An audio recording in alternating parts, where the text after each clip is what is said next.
Bonjour, mon nom c'est Guy de Potager 365, où on sème, on récolte, on mange et on recommence. Et ce, 365 jours par année. Aujourd'hui, on est mercredi, le 14 août. C'est le temps de faire nos semis pour manger des tomates et plus pendant l'hiver. Là, avant de commencer, je voudrais vous parler un petit peu du coco. Là, sur Internet, il y a toutes sortes de choses sur le coco. Moi, personnellement, j'ai eu des gros problèmes avec le sel dans le coco. J'en ai parlé la semaine dernière, j'en reparle aujourd'hui. Et je vous demande de vérifier comme il faut sur l'emballage du coco, que ce soit marqué sans sel, pas de sel ou laver 3 fois. J'en ai vu sur Amazon. Amazon est plus dispendieux que dans les pépinières locales. Moi, ce que j'ai acheté ça chez Botanix. Ça s'appelle du terreau coco. Ou du coco terreau. Donc, je l'ai dit à l'envers, là, mais... Et c'est marqué dessus que c'est sans sel. Alors, c'est juste une marque parmi tant d'autres. Je vous dis pas d'acheter ça.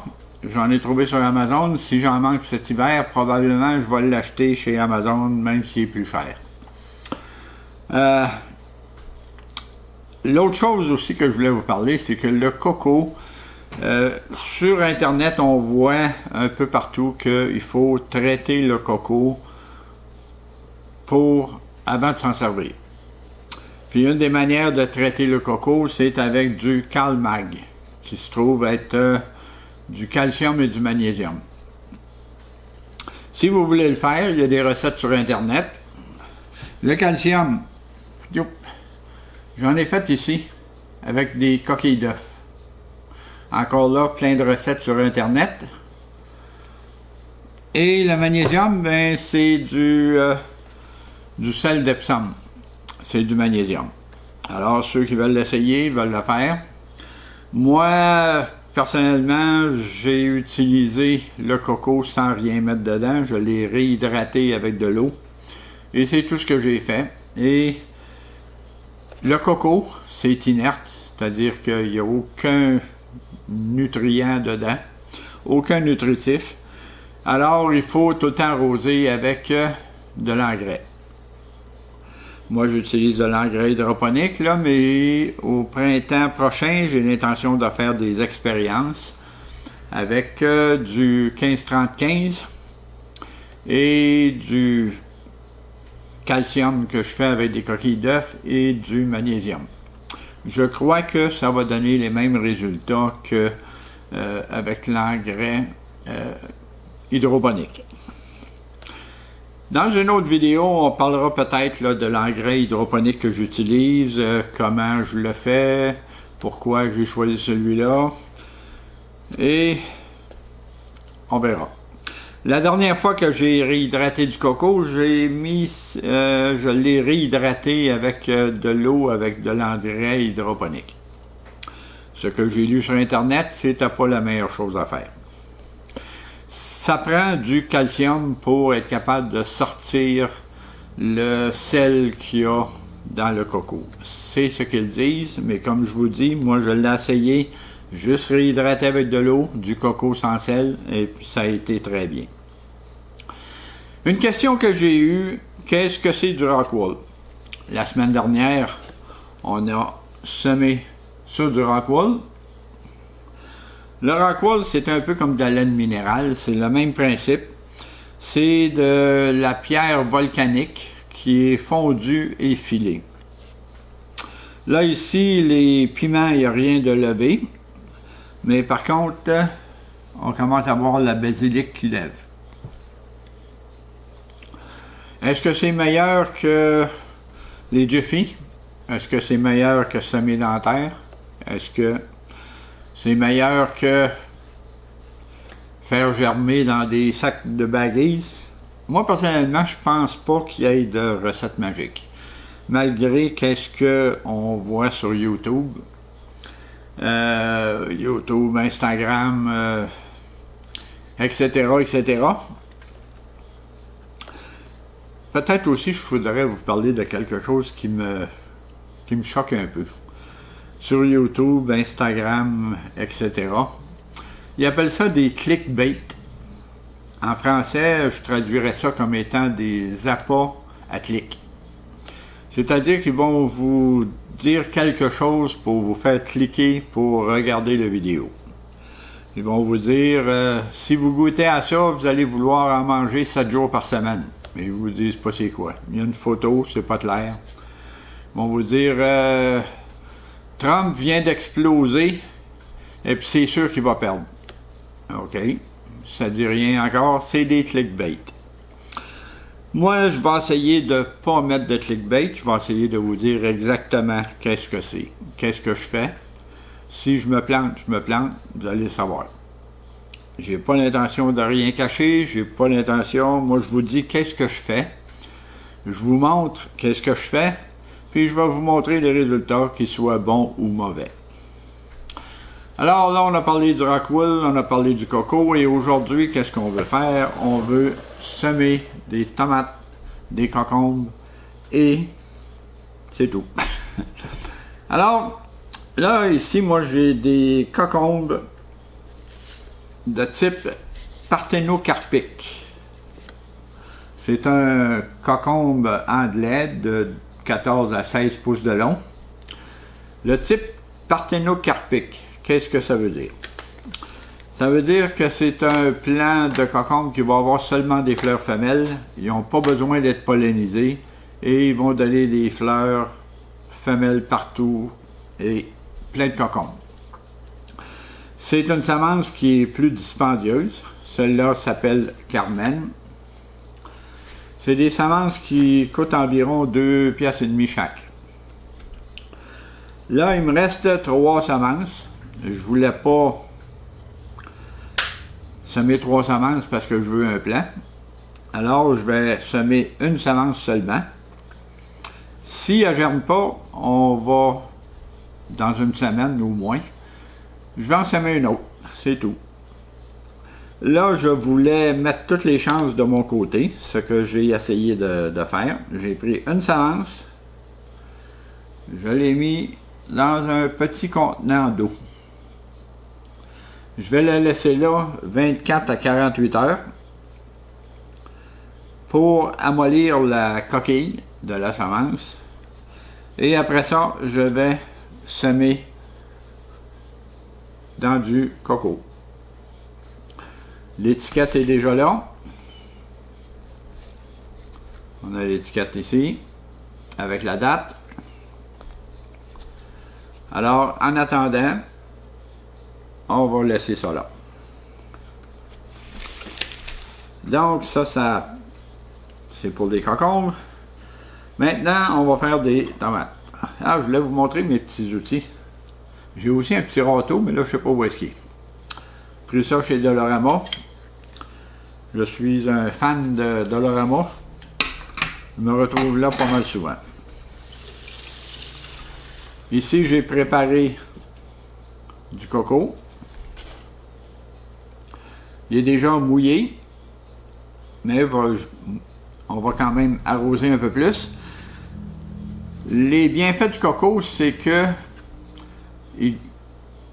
il reste humide, il garde son eau, mais il rejette le surplus. Donc, c'est comme impossible de trop arroser avec du coco. Là, ici, on a des tomates Scotia. C'était développé en Nouvelle-Écosse. Une tomate 60 jours, 4 onces. C'est une tomate qui disent 4 onces, mais moi, j'ai jamais réussi à avoir 4 onces avec ça.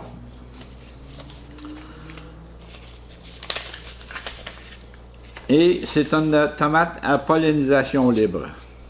Qu'est-ce que ça veut dire, pollinisation libre? Ça veut dire que on peut garder les semences. C'est comme ancestral. Et là, ben, j'ai beaucoup de semences. On va quand même en mettre plusieurs. Et on veut garder juste un plant. Alors, il y a bien du gaspillage là-dedans. Mais étant donné que on peut garder les semences, ben, c'est comme des semences infinies.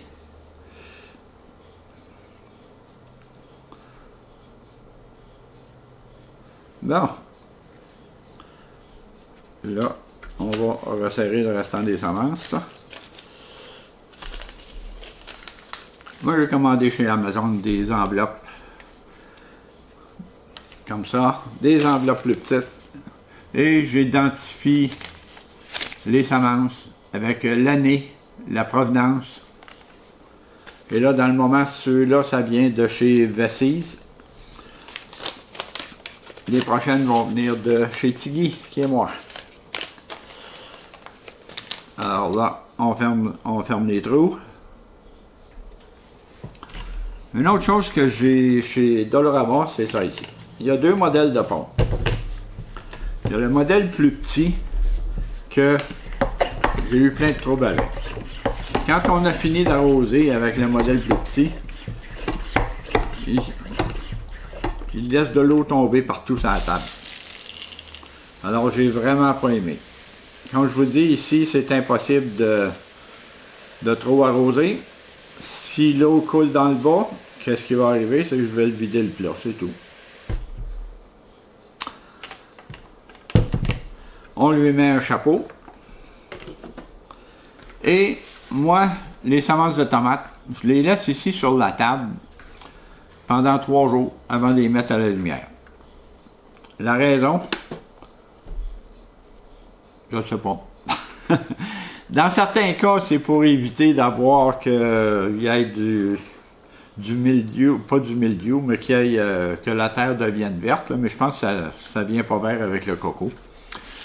C'est juste une habitude que j'ai prise. Si on regarde ici, là, les autres semences qu'on a faites la semaine dernière, le papier essuie-tout a tendance à verdir parce que c'était sous la lumière. Ce que je peux faire, c'est le changer d'un autre plat et puis mettre les racoules dessus. C'est pas un problème.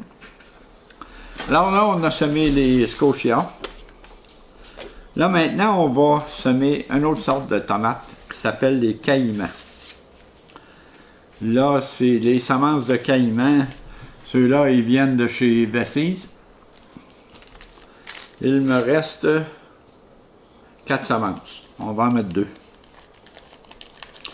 Mais j'ai l'intention de commander d'autres semences de caïmans parce que cette tomate-là est bonne au goût, elle est douce. Et puis, pour la culture en chaudière, j'ai jamais vu des plants de tomates produire tant que ça. Ça produit incroyablement. Alors, 2 semences.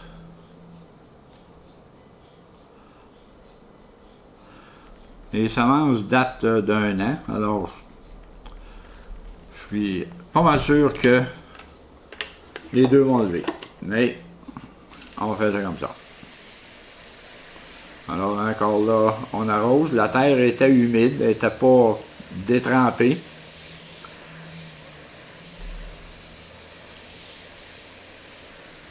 Et puis là, c'est fait. On lui met son chapeau. Et les tomates caïmans sont semées. Donc, on a des caïmans, des scotia et on va avoir des concombres. Une autre chose que je voulais vous parler aussi, c'est que je vous ai parlé la semaine dernière que je vais faire des boutures de figues. Alors, j'ai commencé à garder mes sacs de lait. J'ai l'intention de faire mes boutures comme l'an dernier dans des sacs de lait.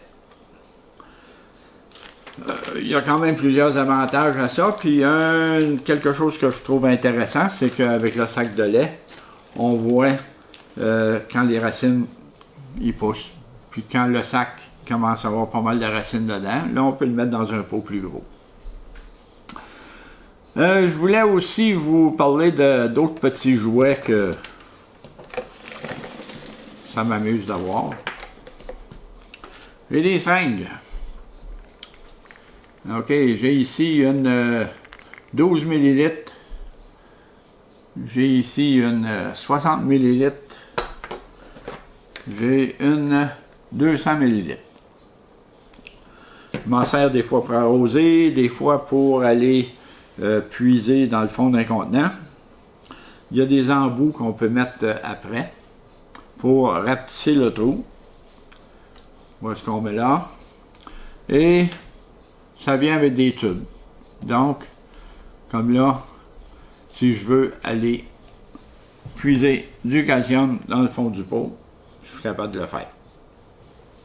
Je m'en sers aussi pour arroser les plantes carnivores qui, eux autres, demandent de l'eau distillée. Alors, ça permet d'aller puiser l'eau distillée. C'est juste un jouet. C'est pas rien d'indispensable. Mais ça prend pas grand-chose pour m'amuser. Alors là, qu'est-ce qu'on va faire? On va aller faire notre visite. Je vais vous parler aussi d'une expérience que je vais faire avec les tomates et les concombres qu'on vient de semer. Alors, suivez-moi, on s'en va faire la visite.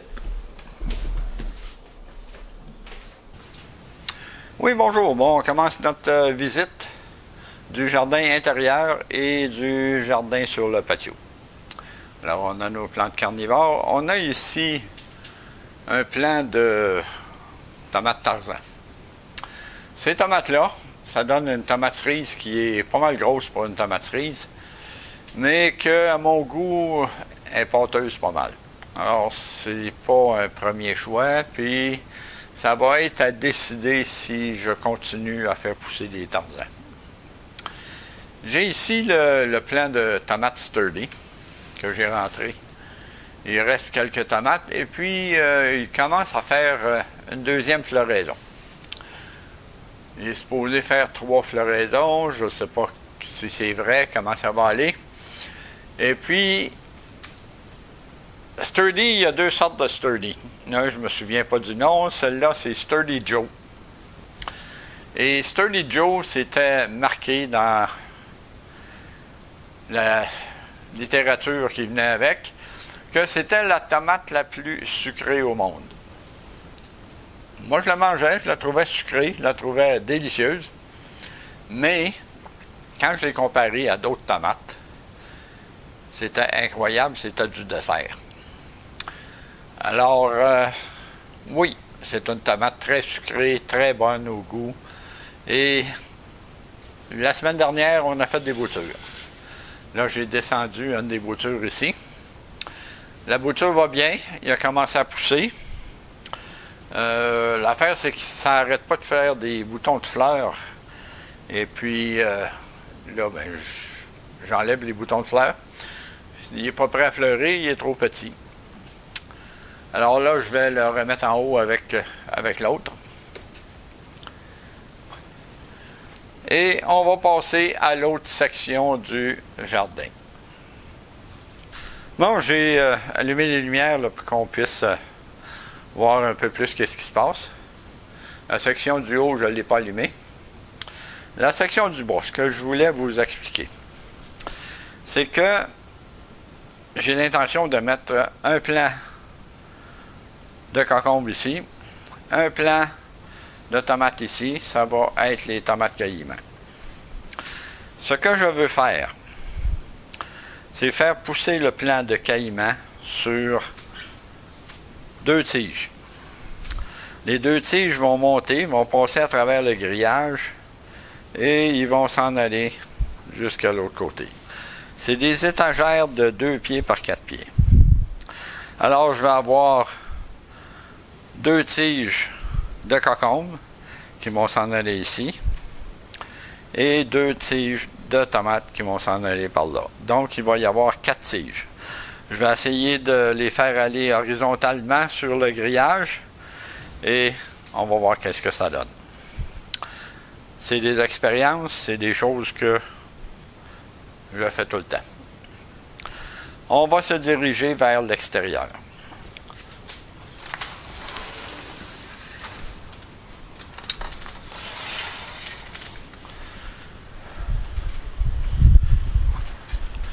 Bon, ici on avait dans le coin un plant de tomates Early Girl. J'ai détruit le plant, il allait pas bien. Et puis j'ai 2 plants et je manque d'espace sur le patio. Alors, maintenant, on a nos 2 plants de figues. Ici, on a une coupe de figues sur le plant. Et on a un autre plant de figues que je vous ai parlé, que j'ai ramené de chez ma sœur. Ce plant-là semble être ça a été acheté comme étant un plant de patio. Ça me semble être un plant nain de figues. Est-ce que ça va donner des grosses figues, des petites figues? J'ai aucune idée. Alors, c'est ça pour les figues. Les figues, ça c'est un sac de patates. Je vais probablement cette semaine essayer d'aller voir, parce qu'il y a une porte ici sur le côté, là. Alors, je vais essayer d'aller voir s'il y a des patates de prête. Ça, c'est mon plant de Big Beef que je vais rentrer à l'intérieur. Il était parti en juin. Les tomates ne sont pas très grosses dedans. Mais c'est les tomates que j'espère me rendre jusqu'à Noël. Ça ici, c'est la Scotium. C'est pas une grosse tomate. C'est pas un gros plant. C'est un plant déterminé qui, lui, devrait faire en dessous des lumières. Alors, j'ai plusieurs tomates. J'en ai mangé une ce midi. C'est une tomate qui est très juteuse, avec la peau très mince et peut-être un petit peu trop juteuse pour faire des sandwichs aux tomates, mais elle est délicieuse comme tomate. On a ici un plant de Big Beef qui, en début de saison, donnait des grosses tomates, mais plus la saison avance, plus les tomates rapetissent. Ici, on a un plant de tomates Dufresne que j'ai plus ou moins confiance, mais aussitôt qu'il y en a une de mûre, on va décider si on le détruit ou non. Et on a un plant de Early Girl. Ce plant-là est dans le coco. Alors, il y a des belles tomates. Le plant qui est dans le coco, c'est pas rien de scientifique, mais les plants dans le coco donnent des tomates 2 fois plus grosses que celui qui était dans la terre et que j'ai détruit. Ça, c'est un plant de Big Beef. J'ai ramassé, je crois, 2 tomates de ça. Alors, ça conclut la visite du jardin intérieur et extérieur. Et à l'automne, on va faire des boutures de figuiers ensemble. Alors, si vous avez aimé, donnez-moi un coup de pouce. Abonnez-vous à ma chaîne. Et vous allez voir, cet hiver, on va faire la culture de plein de choses. Alors, à la prochaine.